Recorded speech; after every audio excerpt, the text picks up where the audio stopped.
I just got back from Japan, from Fukuoka last weekend. Terminal 1 ang pinasukan namin and walang tubig po sa airport.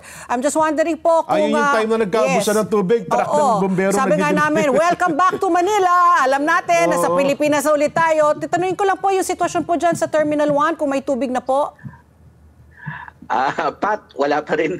Wala pa rin? That's been more than a week, Sec. EA. Ipopost mo na po sa social media. What's happening? Bagyo, talagang bahang-bahan ng buong Metro Manila, walang tubig ang airport. Bakit po? Medyo, at least medyo naiba naman. Dati walang kuryente, walang aircon. Ngayon walang tubig. Hindi, ganito ang sabi ng NNIC kahapon. Everything is work in progress, naayos na nila yung kuryente dahil bumili sila ng 2 pagtambuhalang generator. Anyway, dito naman sa tubig, wala nga ng tubig.